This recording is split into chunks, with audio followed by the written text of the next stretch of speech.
तर आता आतापर्यंत आपण पेशंटला आपल्याकडे आला, त्याच्यानंतर आपल्याला पेशंटला आपण कसं त्याला डायग्नोज केलं, what are the investigation, how we are going to check the blood pressure, how much blood pressure can be called as hypertension, हे सगळं बघितलं. आता ह्याच्यानंतर आपल्याला पेशंट ट्रीट करायचंय. हा पेशंट आला आपल्याकडे, तर आपण त्याला ट्रीटमेंट कशी करायची? तर हा सगळ्यात महत्वाचा भाग आहे आजच्या लेक्चरचा. How to manage this patient. तर त्याच्यामध्ये एकतर pharmacological treatment is there. But first we need to assess the patient and we have to start with the non-pharmacological therapy in all the patients. जर पेशंटला आपण फार्माकोलॉजिकल थेरपी चालू करतोय, त्यांना पण आपण non pharmacological therapy, lifestyle modification, त्याच्यानंतर dietary approach to stop the hypertension diet, that is diet rich in fruits, vegetables. त्याच्यामध्ये maximum we are giving this potassium to the patient. त्याला रिच पोटॅशियम डाएट, त्याच्यानंतर low fat dairy foods, low in saturated and total fats, हे सगळ्या गोष्टी आपण करायला पाहिजे. Increase dietary fibres. तर काही काही पेशंट मध्ये असं पाहण्यात आलंय की 9% त्यांच्यामध्ये ब्लड प्रेशर कमी होतं.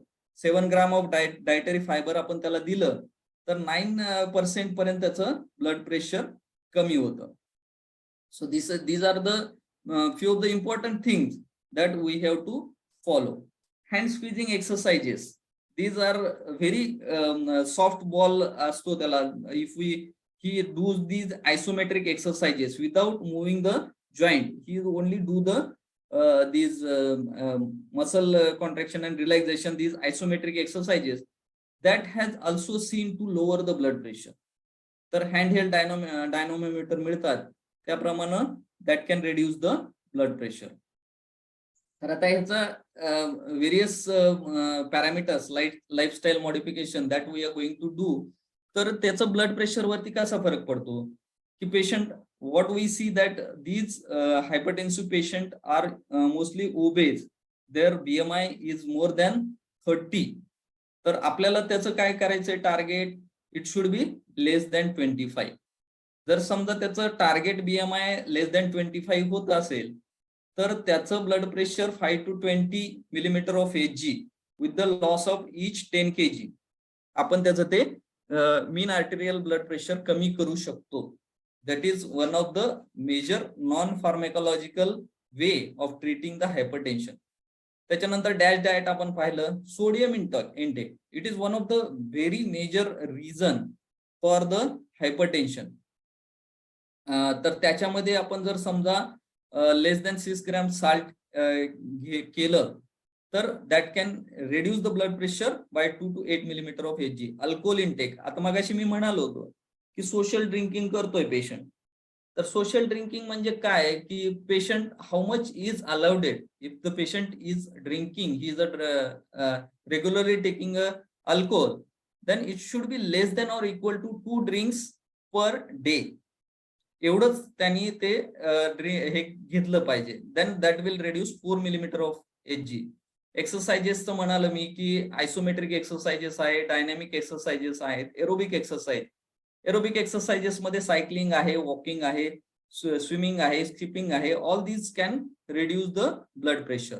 And nowadays we are very much aware about this yoga and meditation.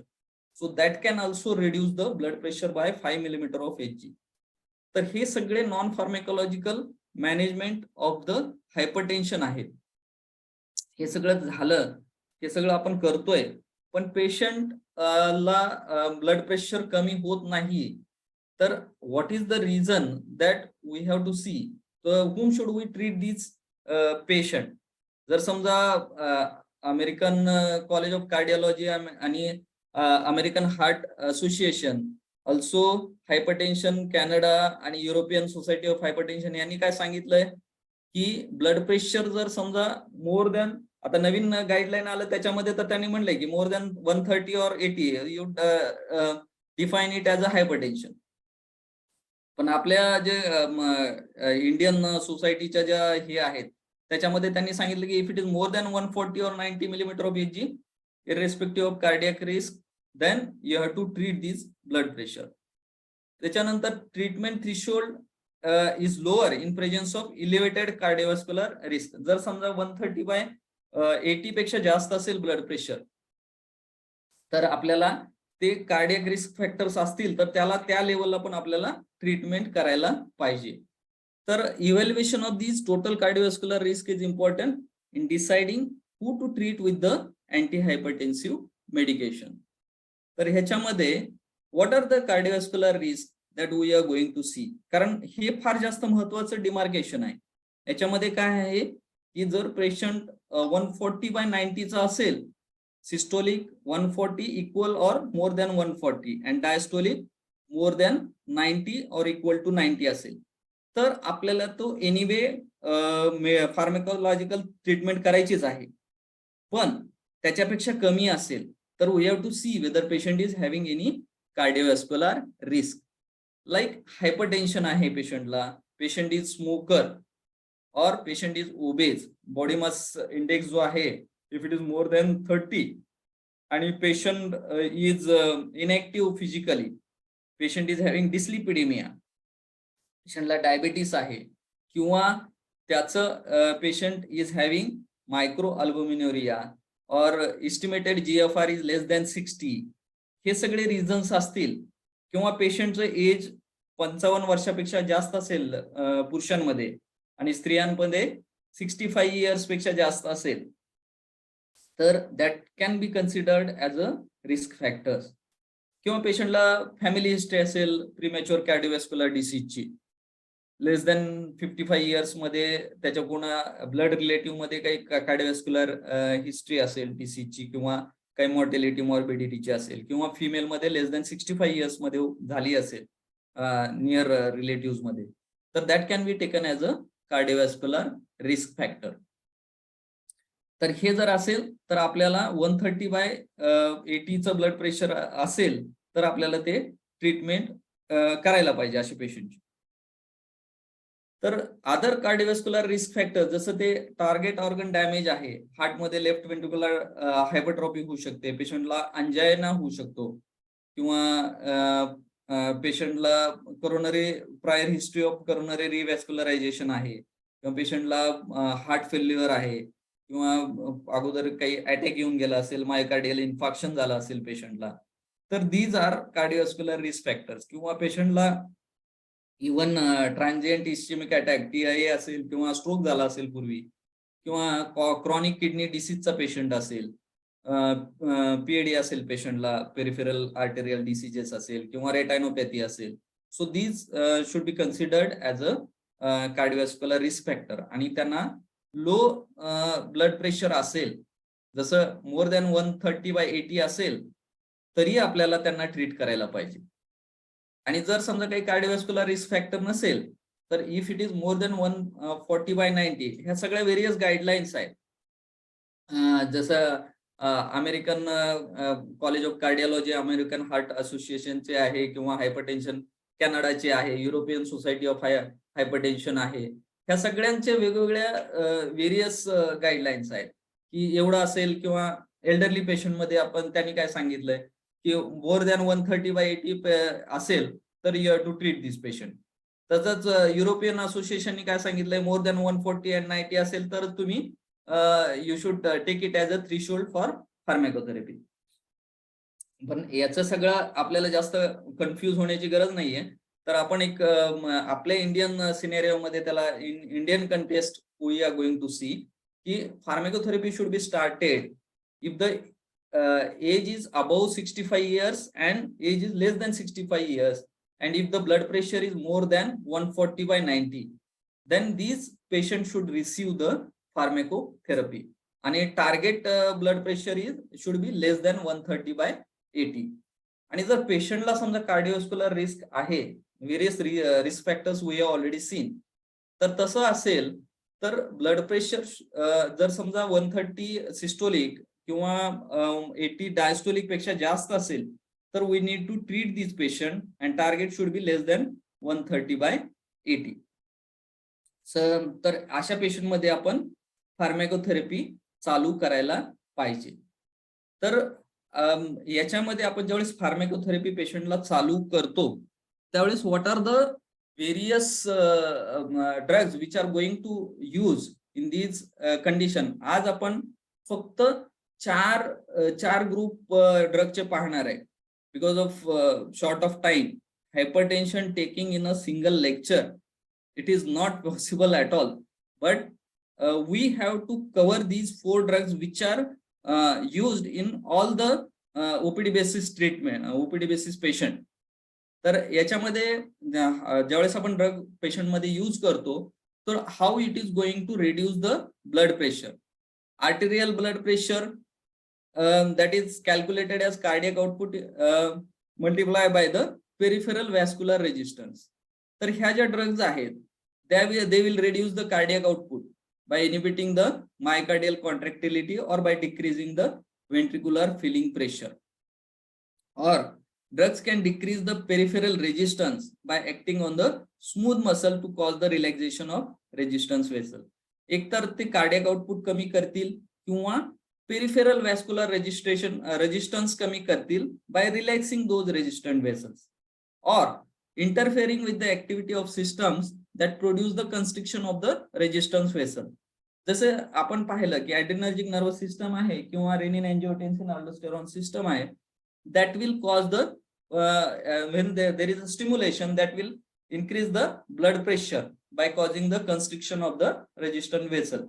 तर हे सिम्पॅथेटिक नर्वस सिस्टम वरती काम करणारे काही गोळ्या असतात किंवा रेनिन एंजिओटेन्सिन सिस्टम वरती काम करणारे मेजर ग्रुप आहेत जसे एसी इनिबिटर आहे, एआरबी आहे.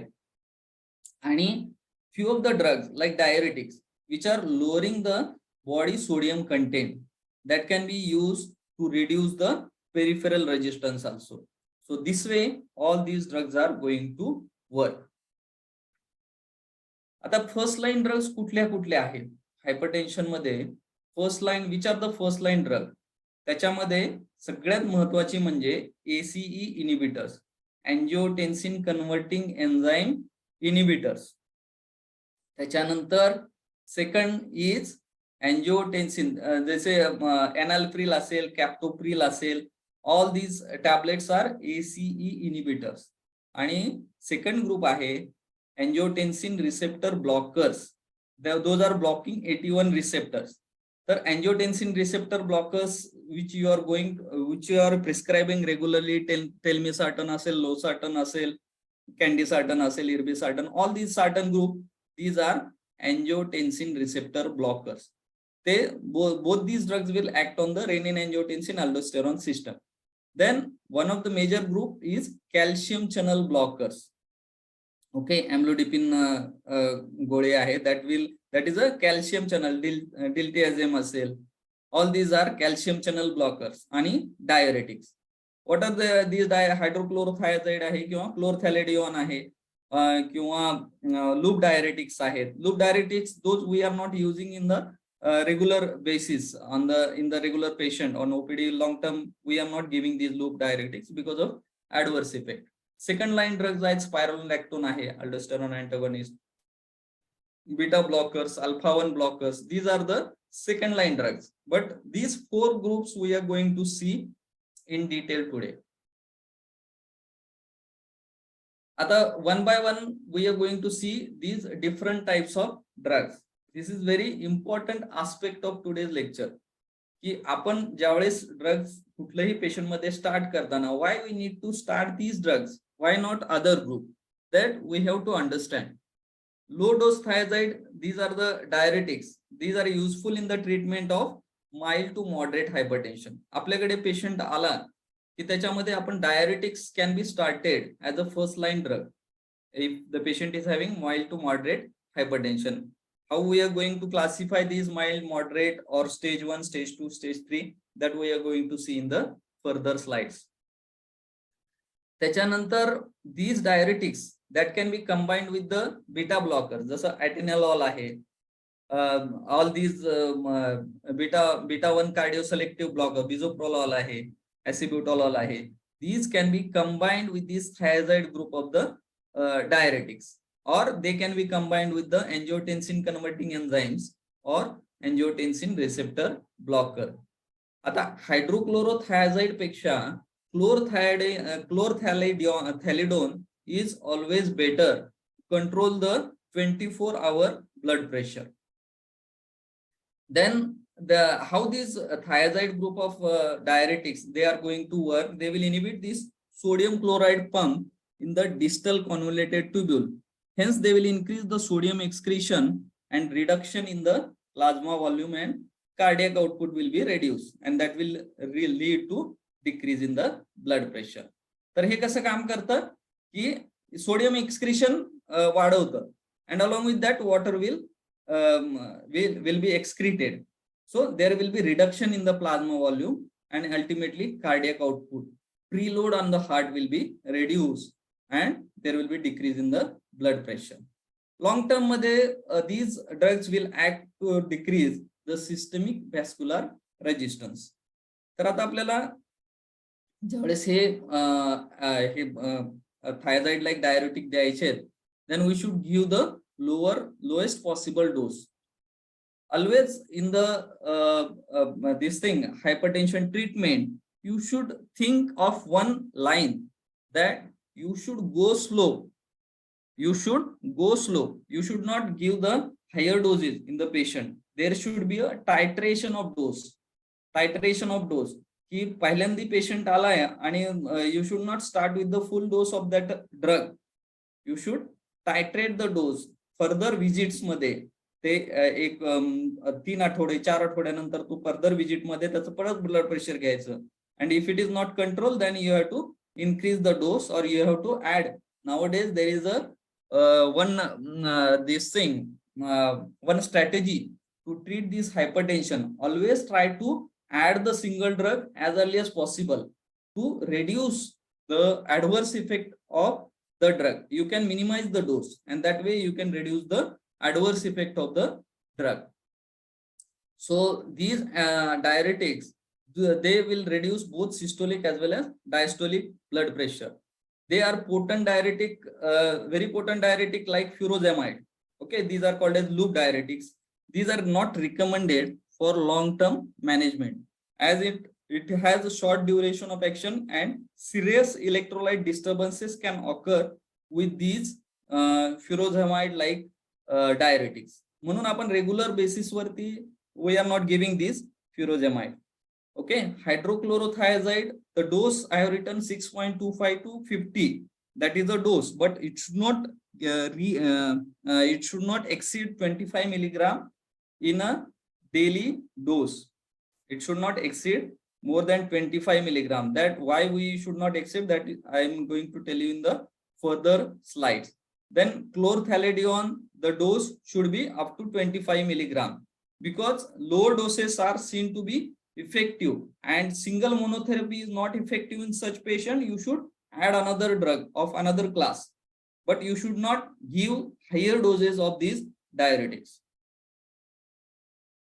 What are the adverse effects that are seen? So one of the major adverse effect is hypokalemia. Patient's potassium level plasma madla kami hota. So that is one of the serious adverse effect, that if the patient is on heart failure and patient is on digoxin, the patient may have arrhythmia. तर hypokalemia होतोय का पेशंटला, that we have to investigate when we give these diuretics. Hyperuricemia, this can be used as a advantage in some of the patients who are having osteoporosis, particularly elderly female patient. They will have this osteoporosis. In those patients, one can use thiazide adverse effect as a to treat this osteoporosis. Hypercalciuria will be there in such patient. So these other adverse effect that can be seen with these diuretics is hyperglycemia.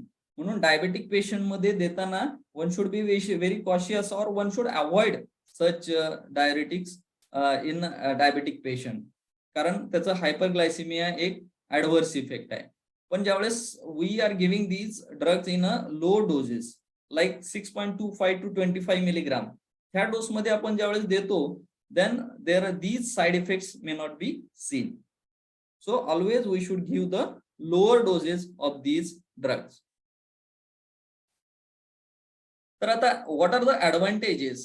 Those are when these thiazide or chlorthalidone like drugs are given in low doses. So they are useful in mild to moderate hypertension. पेशंटला mild to moderate hypertension असेल तर त्याच्यामध्ये आपण we can give these drugs as a monotherapy. They will not cause postural hypotension or blood flow to the vital organs that is not compromised, like kidney, blood flow to the kidney or brain that is not compromised.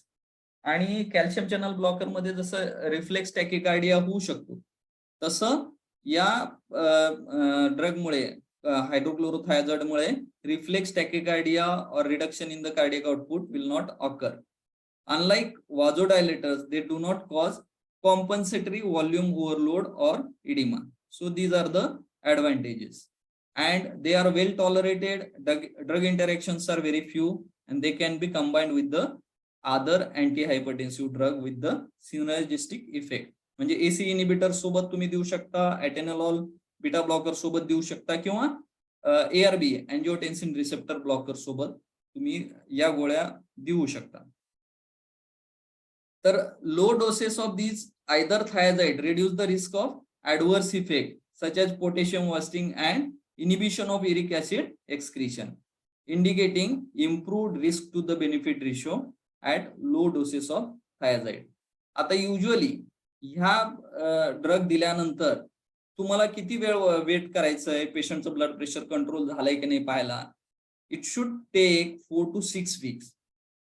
आपण तोपर्यंत त्या ड्रगचा डोस वाढवायचा नाही, कारण त्याचा effect यायला जवळजवळ 1 ते 1.5 महिना लागतो. Then only we should increase the dose or we should add the second drug in such patient. आता ऑलरेडी मी सांगितलंय की मोनोथेरपी द्यायची असेल, क्लोरथॅलिडिओन असेल किंवा क्लोरथॅलिडोन असेल किंवा हायड्रोक्लोरोथायझाइड असेल. मोनोथेरपी म्हणून आपल्याला माइल्ड टू मॉडरेट हायपरटेन्शन मध्ये द्यायचं असेल तर dose should not exceed the 25 milligram of the this regular daily dose. का द्यायचा नाही 25 milligram? कारण मोनोथेरपी म्हणून दिलेल्या पेशंट मध्ये it is in the case control study it has been seen that few of the sudden death have occurred. आणि त्या पेशंटचं जर समजा हायपोकॅलेमिया नाही ट्रीट केला तर this is very likely cause of sudden death. त्याच्यामुळं 25 milligram पेक्षा जास्तीचा डोस हायड्रोक्लोरोथायझाइड किंवा क्लोरथॅलिडिओनचा आपण द्यायचा नाही. One can add second line drug. जसं मी म्हणालो की AC इनिबिटर तुम्ही ऍड करू शकता, ARB ऍड करू शकता, कॅल्शियम बीटा ब्लॉकर तुम्ही देऊ शकता. ह्या सगळ्या गोळ्या तुम्ही त्याला ऍड करू शकता. आणि it is a nowadays this is a strategy to start with the single pill combination therapy for the hypertension. Single pill combination therapy for the hypertension. आता अदर युजफुल फॅक्ट्स काय आहेत डायुरेटिक्सचे? तर they are more potent in the black person.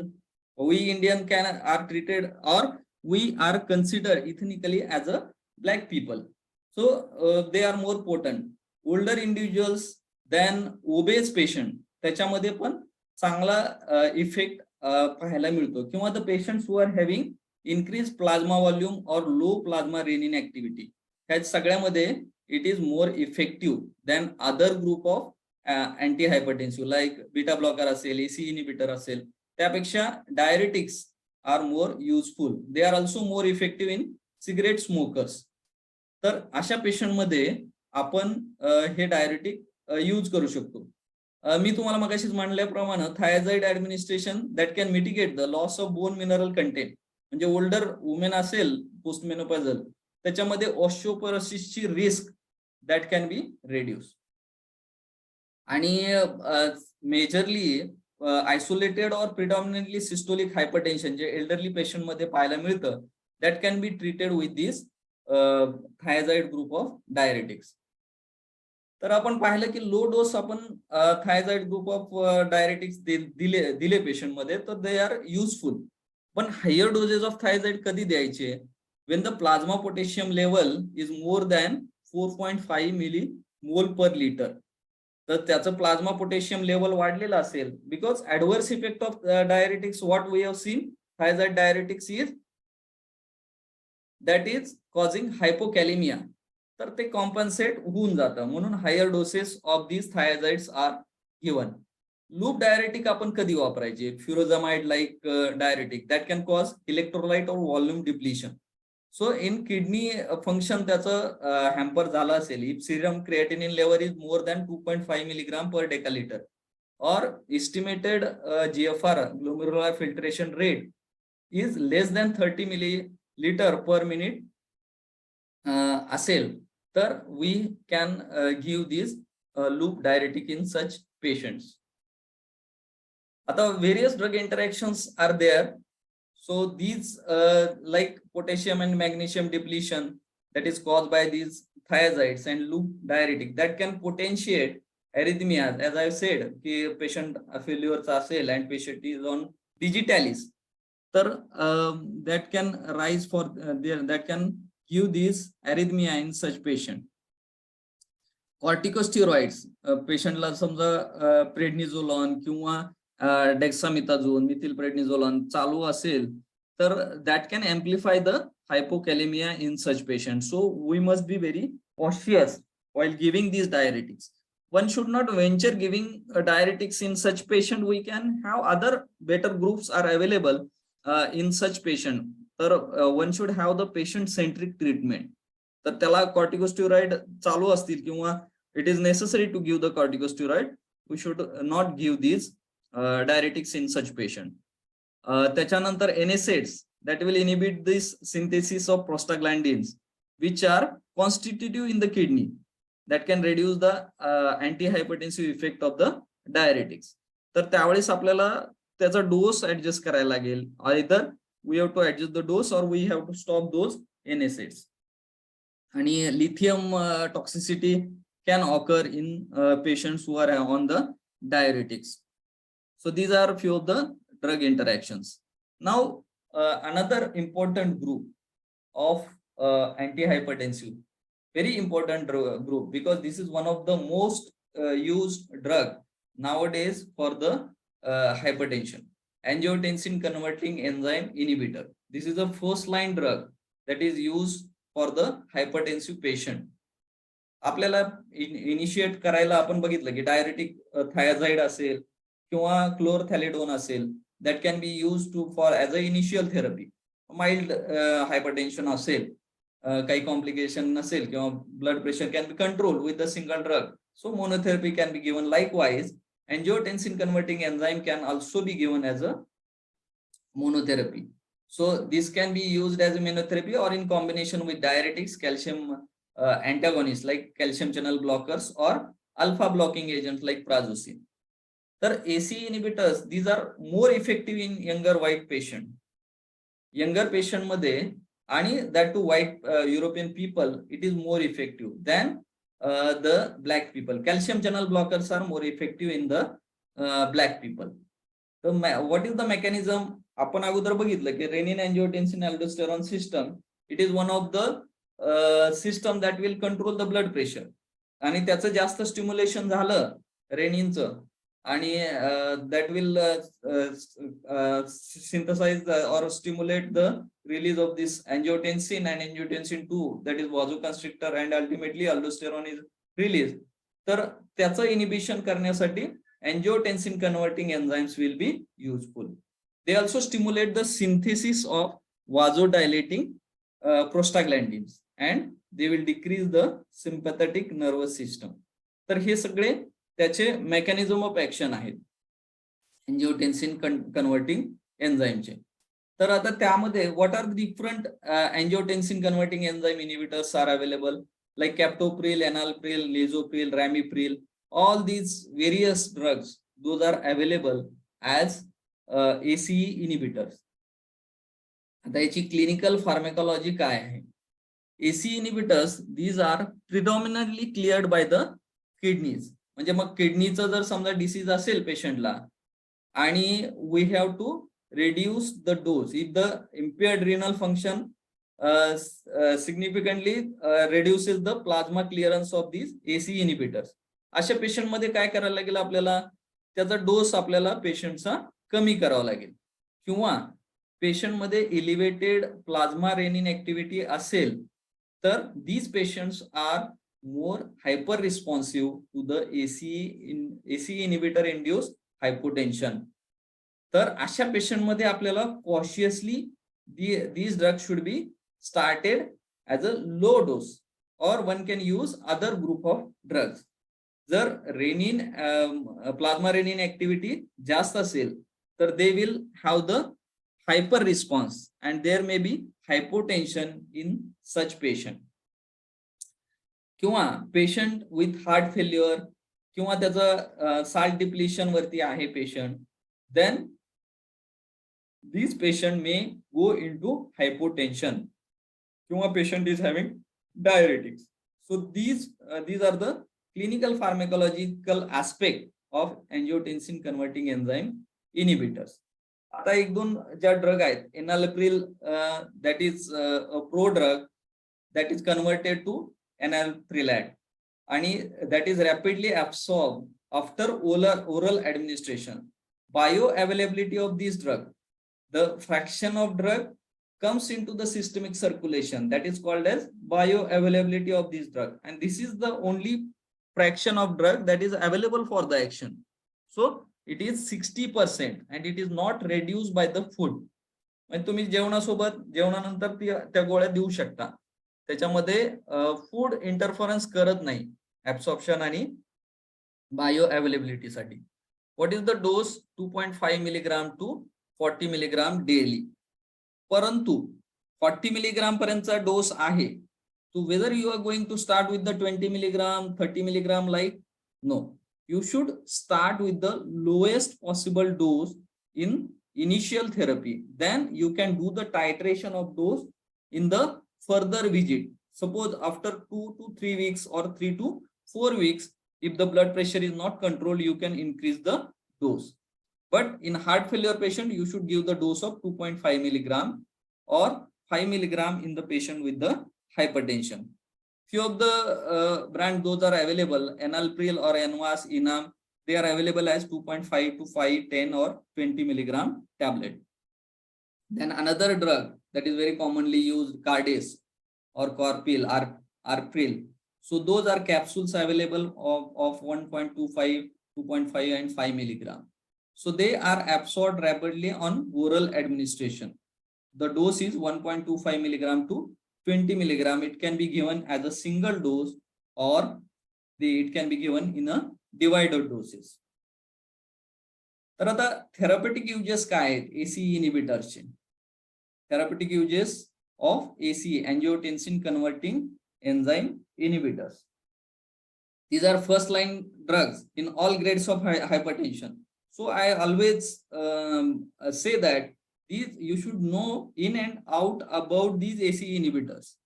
Why? Because these are first line drugs that can be used in all grades of hypertension. There is one concept in pharmacology that is called as P drug, personalized drug. If you are working in your clinic, few drugs you are writing very frequently, like antihypertensive drug. You fond of some drugs. So these drugs, you should know what are the adverse effects, what are the dosage, what are the combination available, what is the rational use of drug. So these drugs in detail you should know about these drugs. Then these are called as personalized or P drugs. This is a first choice drug in renovascular and resistant hypertension. ACE inhibition will lower the vascular resistance, mean diastolic and systolic blood pressure. Antihypertensive effect will develop gradually over 2 to 3 weeks. पेशंटला तुम्ही अँटीहायपरटेन्सिव्ह चालू केलंय आणि patient next week मध्ये, आजकाल patient are very intelligent because of Google university. Okay, patient will google the things and patient will say आपके antihypertensive से मेरा ब्लड प्रेशर कंट्रोल नहीं हुआ. You should not start with the another antihypertensive or you should not increase the dose until the patient takes these drugs for 2 to 3 weeks, because effect is gradually can be seen in this patient. Normalize the blood pressure in 50% of the patient with the mild to moderate hypertension. But If the patient is not controlled, hypertension is not controlled, 90% of such patient will have the control of blood pressure with the combination of drug, ACE inhibitors with calcium channel blocker or beta 1 adrenergic blocker, that is beta blocker, or diuretics. So ACE inhibitors with thiazide diuretic or calcium channel blockers, these combinations are available. So what are the various indication for the use of these ACE inhibitors? They can be used in the left ventricular systolic dysfunction, as they can reverse the ventricular remodeling. Already I told you that these angiotensin 2 that is released from the few of the tissues like in the brain or kidney or in the heart. So these angiotensin have the growth effect on the myocyte, and by inhibiting these angiotensin 2 by using angiotensin converting enzyme inhibitor, we can reverse the ventricular remodeling. That is one of the advantage of these drug. Also, several large clinical studies that have demonstrated that ACE in the patient with the systolic dysfunction that can prevent or delay the progression of heart failure, decrease in incidence of sudden death, myocardial infarction, or decrease high hospitalization. तर left ventricular systolic dysfunction असेल तर one of the drug of choice is ACE inhibitor. So this will reduce the afterload and systolic wall stress and increases the cardiac output. These are the advantages of these ACE inhibitors. Now ACE inhibitor can also be used in the acute myocardial infarction, because these beneficial effects, those are seen with the these patients with myocardial infarction. In acute phase also, one can give these ACE inhibitors along with the thrombolytics, aspirin or beta adrenergic receptor antagonist. But in the patients with cardiogenic shock or severe hypotension, one should not give these ACE inhibitors. In high-risk patients who are having large infarcts, myocardial infarction or systolic ventricular dysfunction, ACE inhibitors should be continued for the long term. So this is in the myocardial infarction. Also in the patient with diabetes mellitus or renal failure, one can give the ACE inhibitors. Then patients with heart failure, but particularly who are having reduced ejection fraction, one can give the ACE inhibitors, or asymptomatic patient with the reduced ejection fraction. What are these advantages of using these ACE inhibitors? There will be no postural hypotension, electrolyte disturbance will not be there, feeling of weakness or CNS effects, those are not there, renal blood flow is maintained. Importantly, it can be used in the asthmatic patient, like non-selective beta blockers, those can cause or aggravate the asthma. So it can be used in asthmatic or diabetic patient, where we have seen that diuretics can cause this diabetic hyperglycemia will be there. So one has to use cautiously, or one has to avoid thiazide diuretics in diabetic patient. So it can be ACE inhibitors can be used. Also, it can be used in peripheral vascular diseases and secondary hyperaldosteronism. It can be used.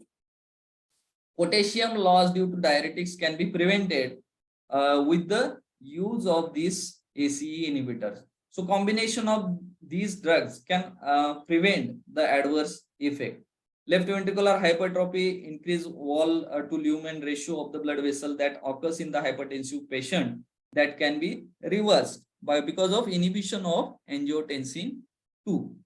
There is no deleterious effect on the plasma lipid profile, or no hyperuricemia that is there in the patients of diuretics. Minimum worsening of the quality of life parameters, like patient will have the good sleep, give good sexual life, all those quality life parameters or general well-being of the patient, that is maintained. So ACE inhibitors, those can be used in these young patients also. So what are the adverse effects when these drugs are given in the patients who are having high plasma renin activity. So sudden drop in blood pressure will be there and patient may have hypotension. So one should start with the low dose, or if the patient is having congestive heart failure, then one should be very cautious, or salt depleted patients. They may face with the hypotension. Cough can be seen, dry brassy cough.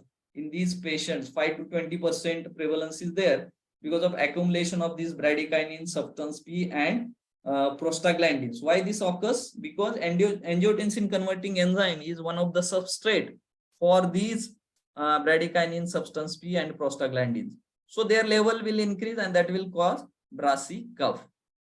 Dose reduction or switching to ARB is sometimes effective if the patient is having disturbing cough. Then one can switch to the ARB. Usually, after stopping the ACE inhibitors, within 4 days, these cough symptoms will disappear. Hyperkalemia, that will be seen if the patient's renal disease is there or renal insufficiency is there, or patient is having diabetes with patient is on potassium sparing diuretics, or potassium supplements are there with the patient, or beta blockers or NSAIDs, then these patient may have hyperkalemia, increase in the potassium level, plasma potassium levels may increase. Then acute renal failure, that ACE inhibitors can induce renal insufficiency with bilateral renal artery stenosis, or patient with heart failure or volume depletion due to diarrhea or diuretics. Another adverse effect that is seen in 0.1 to 0.5% of the patient is angioedema. And this is serious adverse effect if the patient is having laryngeal edema, in which you need to give adrenaline. So angioedema, that is very not very common, but one should be vigilant regarding these during use of these ACE inhibitors. And one, if it is stopped, then angioedema will disappear within hours. Then one of the most serious adverse effect, that is fetopathic potential, because of hypotension that is caused by this drug. Fetal hypotension can occur with this if the pregnant patient is taking these ACE inhibitors. Also, it can cause renal developmental defect when administered in the 3rd trimester of the pregnancy. ACE inhibitors and ARBs, those are not advised or contraindicated in the patients of pregnancy or who want to conceive.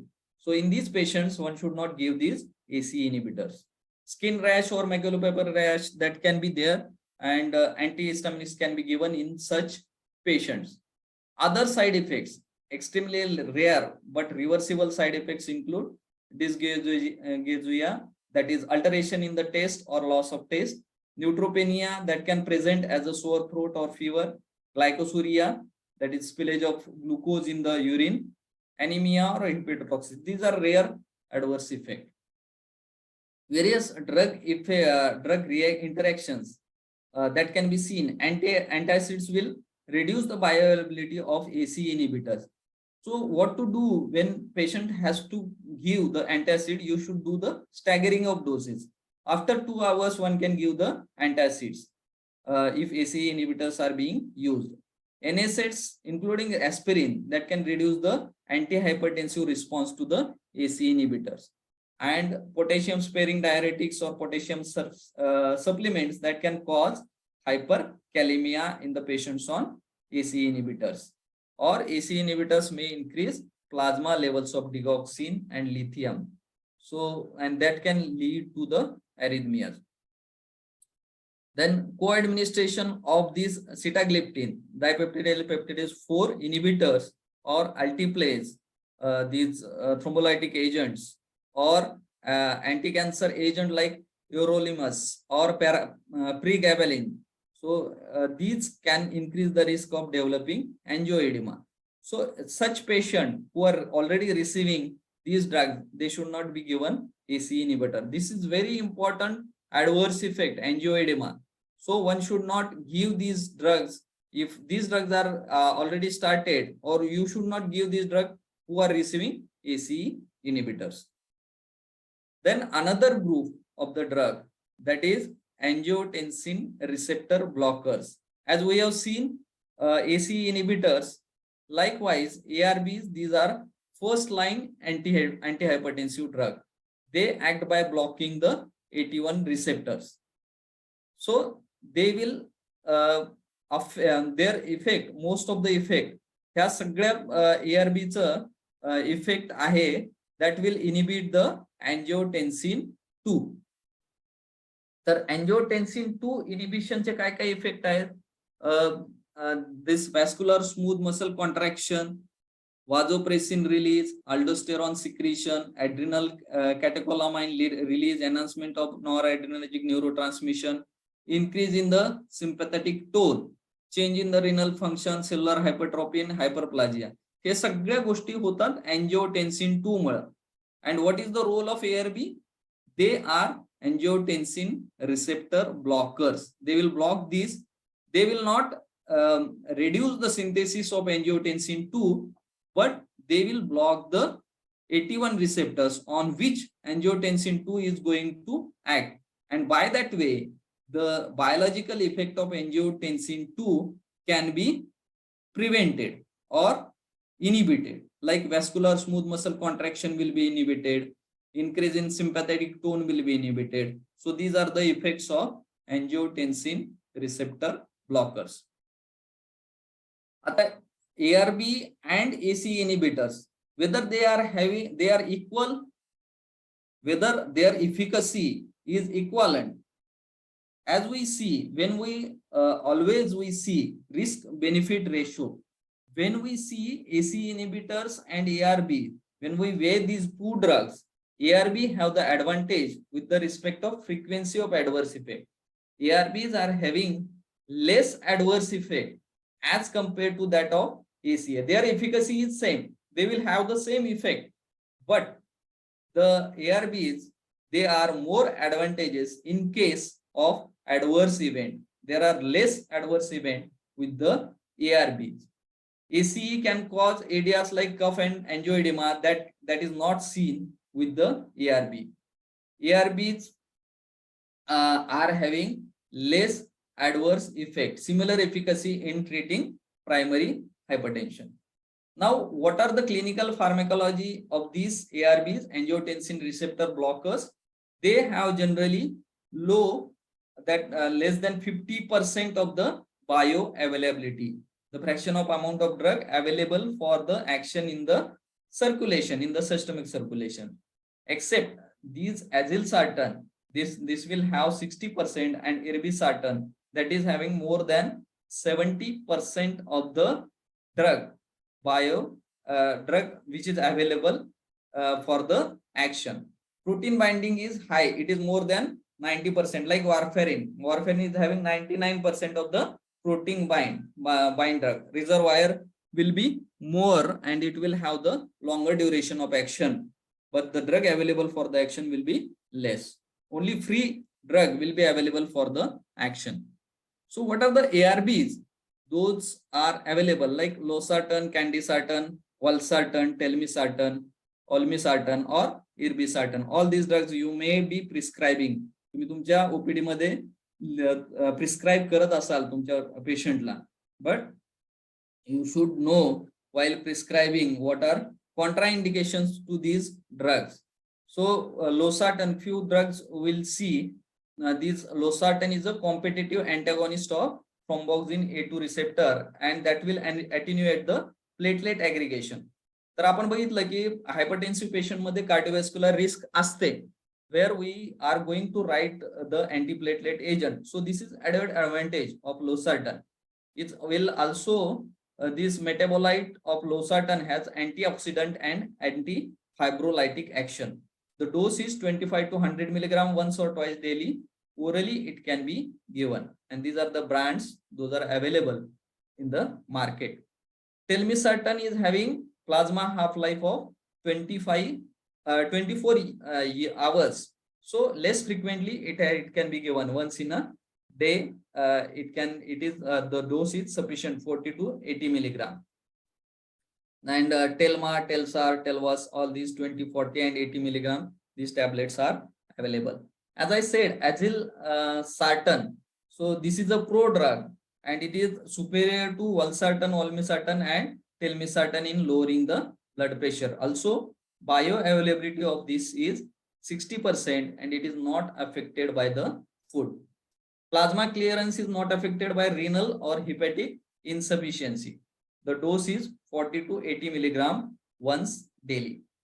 Thilarbi or Astrec or Abel, these are the few of the brands, those are available of Azilsartan.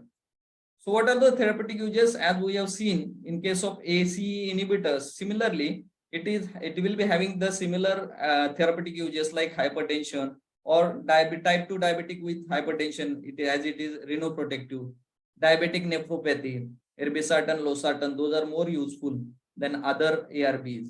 In heart failure cases, because why they are mentioning here these drugs, because they have done the studies in such patient, heart failure patient, they have done the study of this valsartan and candesartan, and they are found to be more effective in such comorbid conditions. Fixed dose combinations with hydrochlorothiazide or amlodipine, those are also available, like Losar H, Repase H, or Telsum AM, along with the amlodipine. This combination is there, telmisartan with amlodipine. So such combinations are available which are effective for the control of blood pressure. Then what are the adverse effects? As usually these are well tolerated, but as we have seen with the ACE inhibitors, similarly ARBs will also have teratogenic or phytopathic effect because of reduced blood supply to the fetus, or they will cause the developmental changes or renal developmental changes if they are given in the third trimester. Hyperkalemia in the patients with renal disease or those taking potassium supplement or potassium sparing diuretics, similar to that of ACE inhibitors. Now, one of the other important group that is used as an antihypertensive, and it is said that in the elderly patient or the black people, calcium channel blocker, it is the first line antihypertensive drug. How it is going to work? It will block this entry of calcium through voltage gated calcium channel. Calcium ची entry कशामध्ये होते?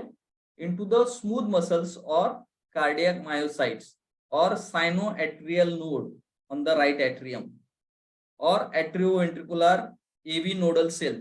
याच्यामध्ये जर कॅल्शियमची entries होऊ दिली नाही तर contraction होणार नाही. There will be no further propagation of impulse. So they are used in case of arrhythmia also. In smooth muscle and cardiac myocyte, calcium is trigger for contraction. So calcium influx into these cells will be prevented. In vascular smooth muscle, this will lead to relaxation, and in cardiac myocytes, this will lead to negative inotropic effect. Negative inotropic means what? Force of contraction will be reduced. Negative inotropic effect. Negative chronotropic effect is of beta blocker. It will reduce the heart rate. By reducing the heart rate, it will have the negative chronotropic effect of beta blocker because of inhibition of beta 1 receptors. Here it is having negative inotropic effect. So what are different calcium channel blockers? Those are available, like various three chemical groups are there, like verapamil, diltiazem, or dihydropyridines, like nifedipine, amlodipine, felodipine. These are the dihydropyridines. So these are long-acting dihydropyridines. Those can be used as antihypertensive agent. What are pharmacological actions? They will be having these anti-anginal action, that is improved coronary blood flow and decrease in oxygen demand of the heart. That's what they are used in the patients of angina. They will have effect on peripheral blood vessels also. This will relax the vascular smooth muscles in the systemic as well as pulmonary arterial circulation. So they lower the vascular resistance and decrease in the blood pressure. They are useful in the treatment of systemic as well as pulmonary hypertension. Negative inotropic effect, that is force of contraction will be reduced, and they have anti-arrhythmic action. So these are the pharmacological actions of these calcium channel blockers. And one of the most commonly used drug is amlodipine. This is most distinct dihydropyridine pharmacokinetically. Oral absorption is slow but complete. Peak plasma levels can be achieved after 6 to 9 hours. It is a typographical error. Hence, early vasodilatory effect like palpitation, flushing, headache, or postural dizziness that can be avoided. The dose is 5 to 10 milligram once in a day. And in the market, Amlopres, Amcard, or Amlopine as a 2.5, 5 or 10 milligram tablets are available. So what are the drug interactions of these calcium channel blockers? These channel blocker bioavailability is reduced by the metabolism by cytochrome P3A4 enzymes in the intestinal epithelium and liver. So bioavailability of these drugs increased by the strong inhibitors of these CYP3A4 enzyme. Which are the drugs which can cause these inhibition of cytochrome P3A4 enzyme? Like macrolide antibiotic like azithromycin that we are very commonly using during this COVID-19. Then imidazole group of antibiotic like ketoconazole or miconazole or clotrimazole. So these antibiotics that can inhibit these cytochrome P3 enzymes. So bioavailability is reduced by the inducers of cytochrome P3A4 such as rifampicin and carbamazepine. So these drugs reduce this by induction of cytochrome P3 enzymes. These calcium channel blockers are cytochrome P3A4 inhibitors. Hence, they will interact with the substrate like simvastatin and atorvastatin. What do you understand? याचा अर्थ काय होतो की these drug concentration, simvastatin and atorvastatin, त्यांचं concentration that will be increased when they are given with the calcium channel blockers. There are various adverse effects that are there, like immediate release of the capsule of the nifedipine that can cause headache, flushing, dizziness, and that will worsen the myocardial ischemia. तर अशा patient मध्ये previously there was a practice of giving nifedipine sublingually, परंतु this can cause myocardial ischemia or worsen the myocardial ischemia. So one should not give these drugs sublingually. Orally, these Rita tablets are available that can be given. Peripheral edema, that is one of the major adverse effect that is seen with the calcium channel blocker. Why it occurs? Because of hydrostatic pressure in the lower extremities owing to precapillary dilatation and reflex post-capillary constriction. It is to be noted that this edema is not due to net salt or water retention. It is transcapillary pressure gradient that is increased. And use of verapamil with beta blocker that is contraindicated because of increased propensity of AV block or severe depression of ventricular function. So these are the adverse effect of calcium channel blockers. What are the therapeutic uses? These are angina pectoris, hypertension, cardiac arrhythmias, or hypertrophic cardiomyopathy. Further, the last group that we are going to see is beta adrenergic blocking drugs.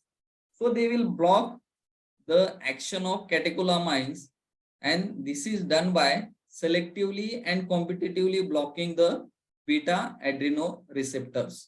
So beta blockers, which we are commonly using previously, metoprolol, bisoprolol, esmolol, or acebutolol, these are cardioselective beta 1 blocker. Why they are called as cardioselective beta blockers? Because they are acting only on beta 1 receptors those are present on the cardiac myocytes.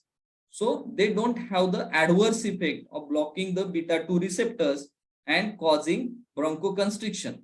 So like propranolol drug, which is non-selective beta blocker, which can worsen the bronchial asthma if it is given in such patient. So cardioselective beta blockers, but when you are giving the higher dosage, this selectivity may be lost. So usually you should not give these beta blockers even though it is cardioselective in patients of bronchial asthma. Then there are some beta blockers which are having additional alpha blocking activity, non-selective with alpha blocking activity like labetalol, bucindolol, or carvedilol. This labetalol can be used in hypertensive emergency cases. And few of the newer these beta blockers, betoxolol, nebiolol, or celiprolol, they will have cardioselective with nitric oxide mediated vasodilator properties. What are the pharmacological actions?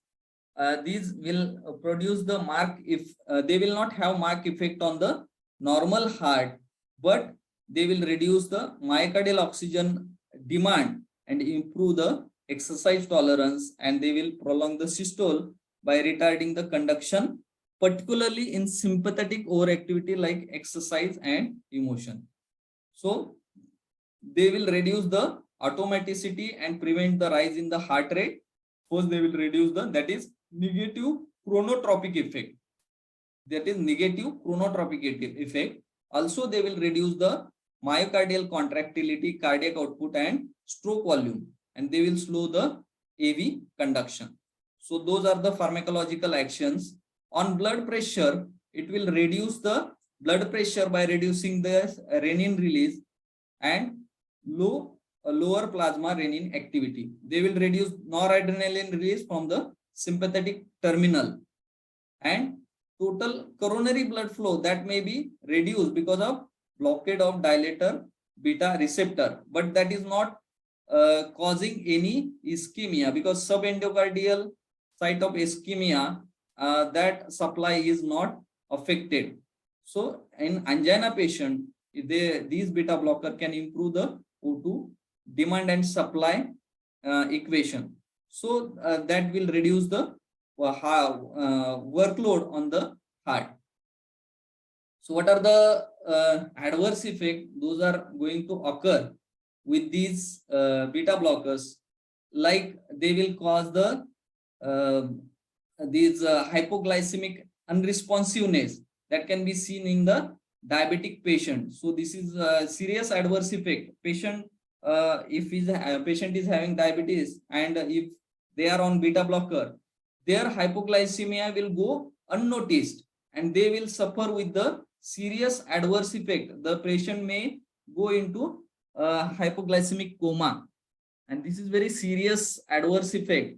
So the patient who is having diabetes, they should not be prescribed with the beta blockers, or abrupt withdrawal of beta blocker that may precipitate the myocardial infarction. So these are few of the adverse effects. What are the advantages of these cardioselective beta blockers? That is lower propensity to cause the bronchoconstriction, less interference with the carbohydrate metabolism, and less inhibition of glycogenolysis during hypoglycemia. This is safe in diabetes, but tachycardia in response to hypoglycemia is blocked. So that is masked, and the patient may go into diabetic coma.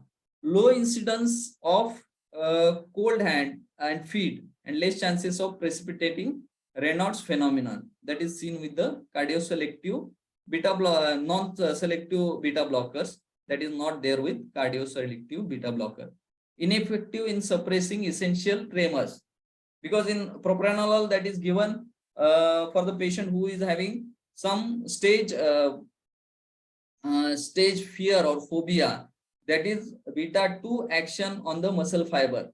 So that can be there with the propranolol, but it is not effective with the cardioselective beta blocker.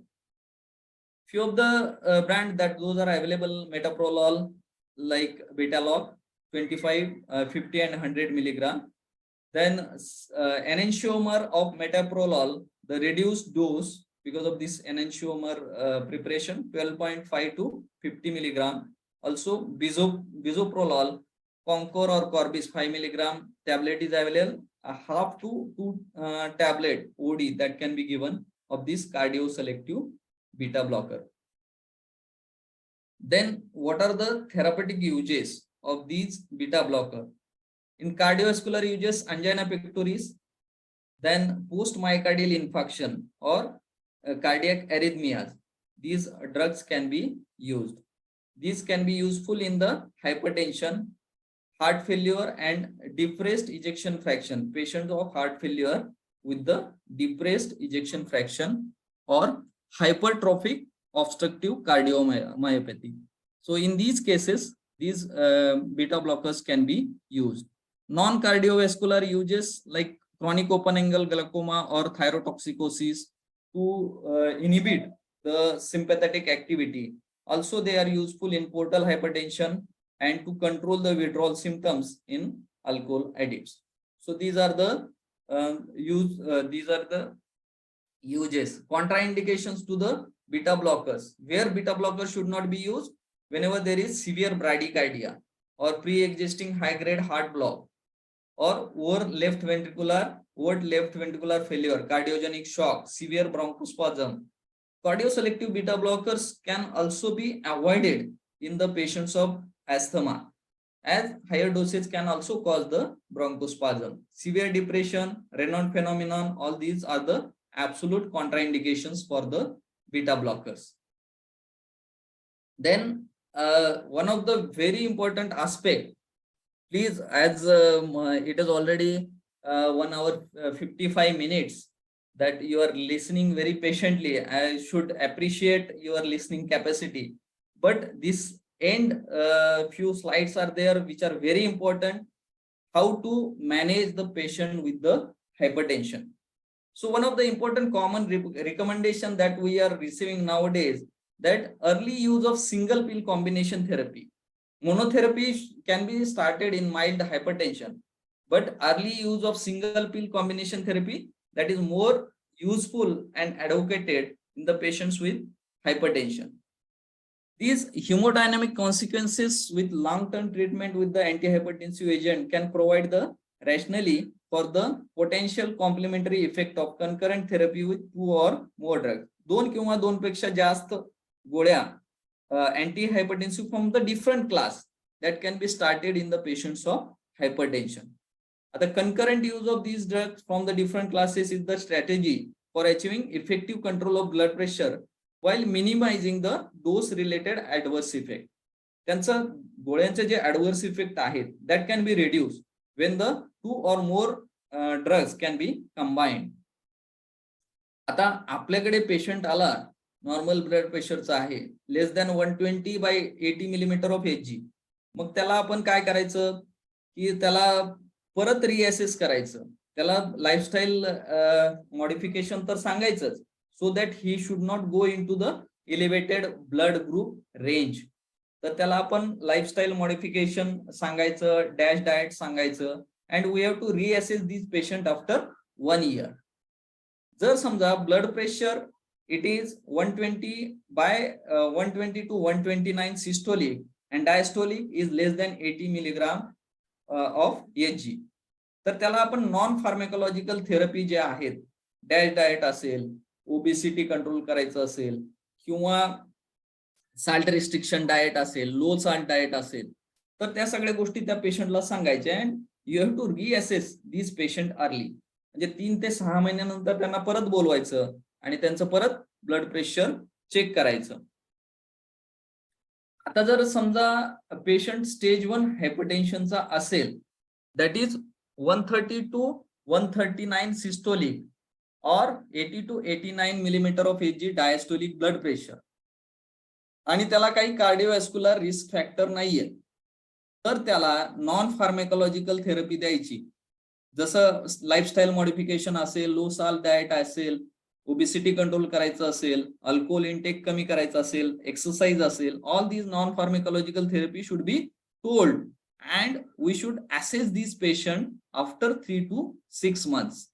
परंतु जर पेशंटला atherosclerotic कार्डिओव्हास्क्युलर disease असेल किंवा estimated risk of 10 years of cardiovascular disease risk is more than 10%, त्याच्यामध्ये आपल्याला non pharmacological therapy तर द्यायचीच, पण we should start with the BP lowering medication. जसं आता काय काय मेडिकेशन द्यायचं that we are going to see. आणि दोज पेशंट आपल्याला 1 महिन्यानंतर परत ऍसेस करायचं की त्याचं जे ब्लड प्रेशर आपल्याला कंट्रोल करायचं होतं 130/80 पर्यंत आणायचं होतं, whether we have reach to that goal. If yes, reassess after 3 to 6 months. जर नसेल तर आपण काय कारण आहे त्याचं ब्लड प्रेशर कंट्रोल होत नाहीये, तर ते आपण ऍसेस करायचं. आणि whether patient is taking properly medicine. आता ह्याचं सगळ्यात चांगलं उदाहरण म्हणजे काय की पेशंटला सांगायचं की बाबा तू ज्या गोळ्या घेतोयस त्याचं खाली जे रॅपर असेल ते घेऊन ये, म्हणजे we will understand whether patient is taking medication properly, whether patient is adhering to the advice of physician.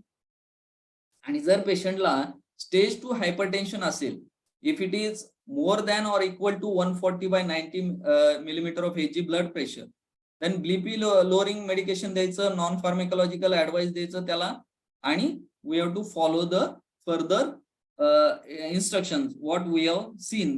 BP गोल झाला अचीव तर रिअसेस आफ्टर 3 to 6 months. नसेल झाला तर काय कारण आहे that we have to find out.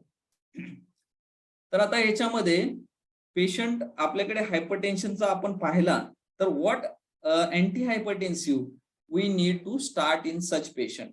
Already आपण काय पाहिलं की डायरेटिक्स जे आहेत that can be given as a monotherapy in low risk patient, or AC inhibitors can also be given, or calcium channel blockers. Single monotherapy can be given, or if the patient is very old, more than 80 years, or frailer patient आहे, patient जास्त weak आहे, in such patient monotherapy can be given. But it is usually advisable nowadays, recommendation is that single pill drug combination should be given as a initial therapy, like AC inhibitors or ARB with calcium channel blocker or diuretic. This can be started in the initial therapy. त्याच्यानंतर पेशंटला आपण observe करायचं, we have to see the blood pressure in further visits after 2 to 3 weeks or after 4 weeks. जर blood pressure control नाही झालं, we can add third drug like AC inhibitors or ARB plus calcium channel blocker plus diuretic can be given in such patient. Or third step 3 triple combination with spironolactone or other drug like alpha 1 blocker or beta blocker can be started in resistant hypertension. पण त्यावेळेस आपल्याला various diagnostic test, जसं कॉर्टिझॉल level आहे तर पेशंटचं 24 hour, then पेशंटला फिओक्रोमोसायटोमा आहे का, renal artery stenosis आहे का, ह्या सगळ्या गोष्टी आपल्याला त्यावेळेस करून पाहायला लागतील. पण ह्या पेशंटला आपण काय पाहिलं की ACE inhibitors, ARBs, calcium channel blocker and diuretics, these drugs can be given with the stepped up approach. मग अशा पेशंट मध्ये बीटा ब्लॉकर द्यायचंच नाही का, तर असं नाहीये. Beta blocker can be used at any treatment step if there is a specific indication. Now, beta blocker are not the first line drug. Those are used only in patients with heart failure, angina, post-myocardial infarction, or where there is a atrial fibrillation or increased heart rate, or younger women with the pregnancy. In such patient, म्हणून patient centric treatment is very much essential to give the antihypertensive drugs. Stepped up approach, as already I have discussed in the previous slide, it is same. AC inhibitors with ARB, AC inhibitors or ARB with calcium channel blockers or thiazide diuretics. Then these are the conditions where, like in left ventricular hypertrophy, AC inhibitors, ARB or calcium channel blockers, these are preferred. While in these patients with asymptomatic atherosclerosis, calcium channel blockers are preferred. Then microalbuminuria, these AC inhibitors and ARB. Here in all these conditions, you will see it is most of the conditions you are using ACE inhibitors. Only few of the conditions like pregnancy where you are using beta blockers or calcium channel blockers or alpha methyl dopa. So these are few of the cases like aortic aneurysm, you are using beta blocker. Angina pectoris, you are using beta blocker or calcium channel blocker. Or asymptomatic atherosclerosis, you are using calcium channel blocker. So all these other cases, you are using these AC inhibitors or ARB. Also in atrial fibrillation, where rate control is required, you are using beta blockers or calcium channel blocker, non-dihydropyridine, like diltiazem, that can be used. So these are the special condition in which these antihypertensive drugs are used. Now, I always say that one should know what is contraindicated for the particular drug, then what is indicated. First, you should know what are compelling contraindications. So this is very important slide, that AC inhibitors should not be given in the patients of pregnancy or the patient who can have the history of angioneurotic edema or hyperkalemia, bilateral renal artery stenosis. These are compelling contraindications. Angiotensin receptor blockers, as similar to AC inhibitors, pregnancy, hyperkalemia, and bilateral renal artery stenosis. Calcium channel blockers, dihydropyridines, if there is tachycardia or arrhythmia, heart failure, calcium channel blockers, possible contraindication. Calcium channel blockers like verapamil and diltiazem, AV block, severe left ventricular dysfunction or heart failure. Diuretics, compelling contraindication is gout. Hyperuricemia is there with the diuretics. So in gout patient, these medicines should not be given. So this is all about today's presentation of antihypertensive drugs.